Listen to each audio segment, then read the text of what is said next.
Glória a Deus, glória a Jesus. Aleluia, Pai, louvado seja Deus. Saúdo a todos na paz do Senhor Jesus. Irmãos, vamos dar continuidade na nossa meditação na Santa Palavra de Deus. E nós estamos meditando no livro de Gálatas, capítulo número 4, do versículo de número 13 a seguir, tá certo, irmãos? Principalmente nas referências, tá certo? A nossa leitura dar-se a partir do versículo de número 19, né? Mas nas referências será a partir do versículo de número 13. Amém, irmãos? Aleluia, Pai, louvado seja Deus. Gálatas, capítulo 4, versículo 19 a seguir. Que diz o seguinte, versículo 19, né? 19 a seguir de Gálatas está escrito: meus filhinhos, por quem de novo sinto as dores de parto, até que Cristo seja formado em vós. Eu bem quiser agora estar presente convosco e mudar a minha voz, porque estou perplexo a vosso respeito. Aleluia, Pai, louvado seja Deus. Glória a Jesus. Aleluia, Pai. Sara e Agar são uma alegoria dos dois concertos. Dizei-me vós o que queres, estar debaixo da lei. Não ouvis vós a lei? Porque está escrito que Abraão teve 2 filhos, um da escrava e outro da livre. Todavia, o que era da escrava nasceu segundo a carne, mas o que era da livre por promessa, e o que se entende por alegoria, porque estes são os 2 concertos. Um do monte Sinai, gerando filhos para a servidão, que é Agar. Ora, esta Agar é Sinai, um monte da Arábia, que corresponde a Jerusalém, que agora existe, pois é escrava com seus filhos. Aleluia, Pai. Mas a Jerusalém que é de cima é livre, a qual é mãe de todos nós. Porque está escrito: alegra-te, estéril, que não dás à luz. Esforça-te e clama, tu que não estás de parto, porque os filhos da solitária são mais do que os da que tem marido. Mas nós, irmãos, somos filhos da promessa como Isaque. Mas como então aquele que era gerado segundo a carne perseguia o que era segundo o Espírito? Assim é também agora. Aleluia, Pai. Vamos dar uma interpretação correta dessa mensagem aqui, né? Mas nós, irmãos, somos filhos da promessa como Isaque. Mas como então aquele que era gerado segundo a carne perseguia o que era segundo o Espírito? Assim é também agora. Mas que diz a Escritura? Lança fora a escrava e seu filho, porque de modo algum o filho da escrava herdará com o filho da livre. De maneira que, irmãos, somos filhos da escrava. De maneira que, irmãos, somos filhos não da escrava, mas da livre. Amém? Aleluia, Pai, louvado seja Deus. E a referência, irmãos, diz o seguinte, do versículo 13 a seguir sobre este assunto, né? Só voltando um pouquinho aqui, Paulo, né? Paulo, quando chegou aqui no versículo 19 e 20, Paulo diz aos nossos irmãos de Gálatas, né? Meus filhinhos, por quem de novo sinto as dores de parto, até que Cristo seja formado em vós. Eu bem quiser agora estar presente convosco e mudar a minha voz, porque estou perplexo a vosso respeito, né? Ou seja, né, irmãos, né, que estavam praticamente desviados, né, estava na igreja, mas tinha saído e tinha deixado o primeiro amor, né? E Paulo, mesmo à distância, vendo essas coisas todas, tomando conhecimento, né? E ele diz aqui, ele queria estar lá na igreja naqueles dias, naquele momento, junto com eles. Ele não tinha como estar lá. A obra era muito grande, ele precisava, era dispersa e grande, né? Porque se ele estivesse lá com eles, a exortação seria realmente das mais duras possíveis sobre aqueles irmãos, né? Porque eles estavam realmente saindo, né? Saindo da doutrina, deixando a sã doutrina, estava vivendo ali de maneira a conturbar a obra de Deus, não por vontade própria, mas por aqueles que estavam infiltrando na obra de Deus e convencendo eles a fazer a vontade do homem e não a vontade de Deus, né? Então Paulo fala exatamente sobre esse assunto no versículo 19 e 20, né? Mas a referência continua dizendo conosco sobre esse assunto, falando o seguinte, do verso 13 até o 19, uma tentação na minha carne, né? Aleluia, Pai. Pode ter sido uma deficiência na vista. Versículo 15, malária, o espinho na carne. 2 Coríntios capítulo 12, versículo 7, ou um defeito físico causado por apedrejamento. Seja o que for, deve ter sido problema físico. Note que o crente fiel, que está na vontade do Senhor, ativo no serviço cristão, e etc., não é imune a doenças, dores físicas ou fraquezas, né? Vou repetir, né, do 13 ao 19. Uma tentação na minha carne, né, que diz o versículo 13, né? E vós sabeis que primeiro vos anunciei o evangelho, estando em fraqueza de carne, né? Paulo disse isto, né? E vós sabeis que primeiro vos anunciei o evangelho, estando em fraqueza da carne.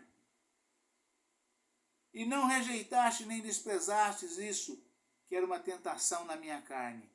Antes me recebestes como um anjo de Deus, como Jesus Cristo mesmo, né?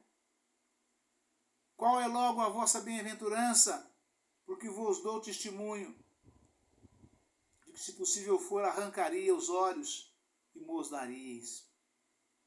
Ou seja, quando Paulo esteve lá pela primeira vez, pregando o Evangelho de Cristo, que eles aceitaram a Jesus, como todo novo convertido, né, ele está vivendo o primeiro amor. Assim eles recebia Paulo dessa forma, né? Faria o que fosse o possível e o impossível para agradar a Paulo, porque tinha Paulo como um verdadeiro anjo do Senhor. E a Paulo chega a afirmar aqui como a Jesus Cristo mesmo. De repente, começam a se rebelarem, começam a dar as costas, começam a darem de ombros, começam a discordar da pregação.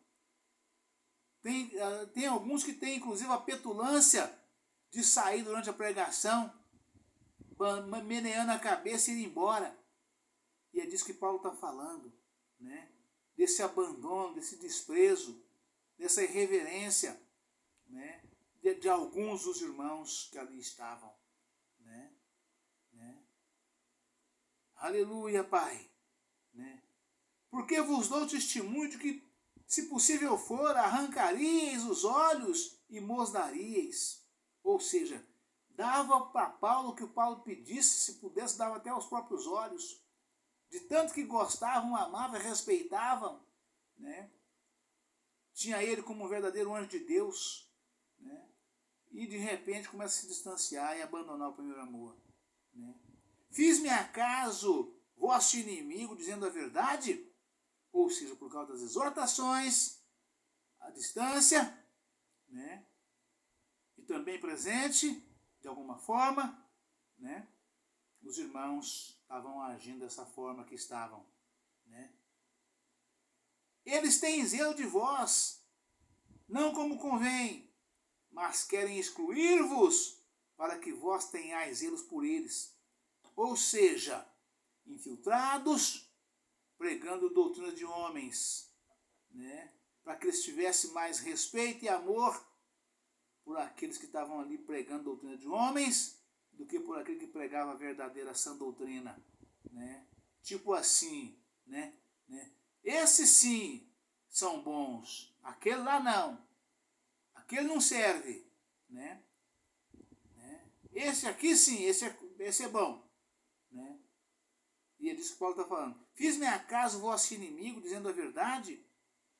Eles têm zelo de vós, não como convém, mas querem excluir-vos para que vós tenhais zelo por eles, né? Ou seja, passando a mão na cabeça, né? Dizendo que não precisava ter aquele cuidado todo com a sã doutrina, afrouxando a doutrina, né? Cuidando da pessoa, na carne da pessoa, mas não cuidando da alma e do espírito. É disso que Paulo está falando, né? O pastor que não prega a doutrina, ele não cuida da alma, ele não cuida do espírito dos irmãos, ele cuida só da carne.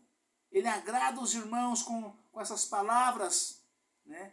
Os irmãos gostam, acham bom, as irmãs então nem se fala, acham uma maravilha, porque começa liberando, né, que pode pintar os cabelos, pode pintar as unhas, pode usar calça comprida, né? Pode até divorciar e casar de novo. Os irmãos, a carne adora isto, acha uma maravilha, né? Mas aquele que prega a verdade, dizendo que não pode pintar os cabelos, não pode cortar os cabelos, não pode usar calça comprida, não pode usar roupa coladas, não pode usar roupas transparentes, esses não servem, né? É disso que o Paulo está falando aqui, né? Fiz-me acaso vosso inimigo, dizendo a verdade? Eles têm zelo de vós, não como convém, mas querem excluir-vos, para que vós tenhais zelo por eles, né? Ou seja, gostar da pessoa e não gostar da palavra de Deus, não gostar do Evangelho de Cristo, da sã doutrina, do Evangelho genuíno, real e verdadeiro. É disso que Paulo está falando aqui, irmãos. Aleluia, Pai. Louvado seja Deus. Aleluia, Pai.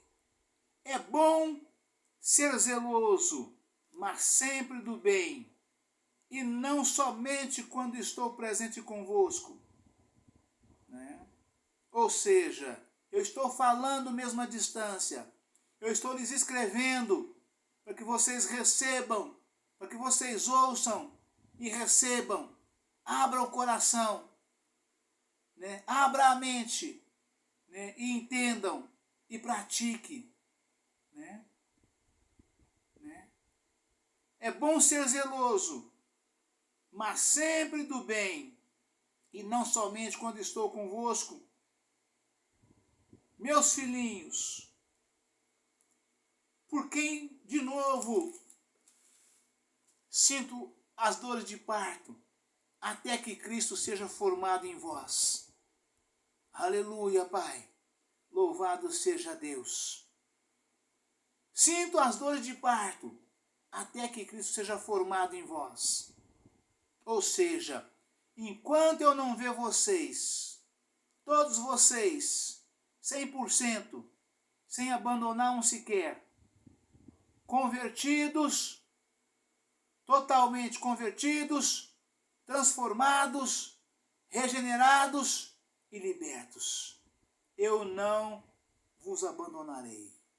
Eu não vos darei tréguas, levarei afinco até o fim. Porque o meu desejo sincero de coração é que nenhum de vós se perca, que todos alcancem a salvação de Deus em Cristo Jesus, pela sua palavra, pela sã doutrina do Senhor. E não tem outro meio, irmãos, não tem outro jeito. É somente dando ouvido à santa palavra de Deus. O próprio Senhor Jesus afirmou isso categoricamente, dizendo, no Evangelho de João, capítulo 5, versículo 39, vós errais por não examinar as Escrituras, pois cuidais ter nelas a vida eterna, e são elas que de mim testificam. E Paulo está falando disso aqui. né? Porque dói demais, irmãos. Um verdadeiro pastor, um pastor que verdadeiramente ama as ovelhas, ama as almas, ele sofre, ele ama, sofre e chora por causa das almas. Por ver as almas não dando ouvido, ver as almas dando de ombro, ver as almas meneando a cabeça, ver as almas buquejando, ou seja, murmurando, batendo em retirada, né? Ele ama, sofre e chora por amor dessas almas, porque ele sabe o quanto é valoroso uma gota do sangue de Jesus. E foi Jesus quem derramou o seu sangue na cruz do Calvário para a salvação das nossas almas, para te salvar, para salvar a mim, para salvar vós, para salvar a nós. Foi Jesus que pagou um preço muito alto, irmãos, preço que homem algum jamais conseguiria pagar, jamais, não suportaria, porque ele morreria muito antes, não levaria ao final dessa obra concluída, da qual Jesus, quando concluiu a obra, disse para Deus, para o Pai, Pai, em tuas mãos, disse Pai, a obra que tu me deste, está concluída.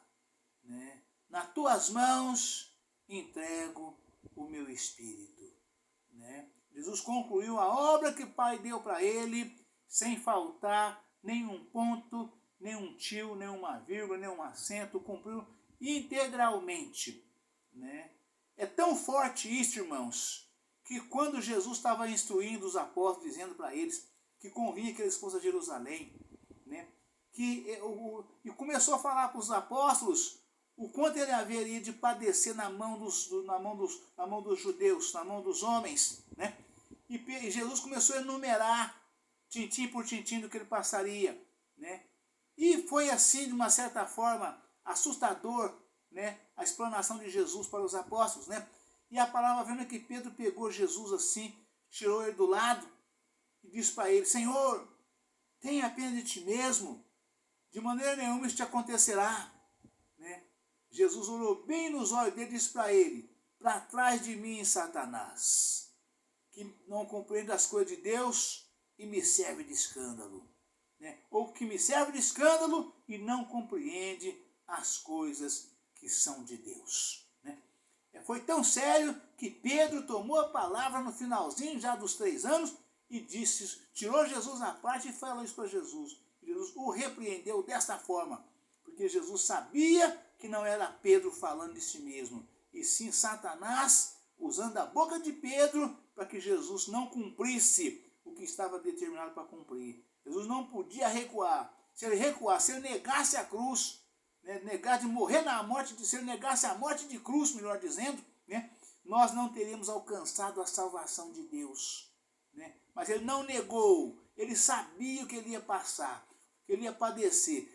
Ele sofria tanto, irmãos, sabendo do que ele ia passar, que a palavra afirma, irmãos, ali no Monte das Oliveiras, ele orando com os apóstolos, irmãos, ele afastou deles por condição de tiro de uma pedra, ele transpirava tanto o suor dele, que as gotas caíam no chão, não caía suor, caía gotas de sangue, de tanta dor e sofrimento, da angústia que ele se angustiou tanto que caía gotas de sangue. Foi quando ele disse: Pai, se possível fora, afaste de mim esse cálice, mas sobretudo, não faça a minha vontade, mas a tua. Aleluia, Pai. Louvado seja Deus. Aleluia, Pai. E assim Paulo fala com os irmãos dessa maneira, irmãos, sobre o sofrimento de um pastor, ali para poder entregar as almas a Cristo, para que nenhuma disperse por falta de zelo do pastor com as almas. Eu bem quiser agora estar presente convosco e mudar a minha voz, porque estou perplexo a vosso respeito. Amém, irmãos? Aleluia, Pai. Louvado seja Deus. Deus abençoe a todos. Um forte abraço. Fica todos na paz do Senhor Jesus. Amanhã estaremos de volta com um novo vídeo, uma nova mensagem, em nome do Senhor Jesus. Dando seguimento, irmão, nessa mensagem extraordinária. Mensagem valorosíssima para a salvação das nossas almas. para o reino da glória do Senhor no dia da tua vinda gloriosa, para que nós possamos morar com Cristo eternamente, para toda a eternidade. Amém, irmãos? Aleluia, Pai. Ficam todos na paz do Senhor Jesus.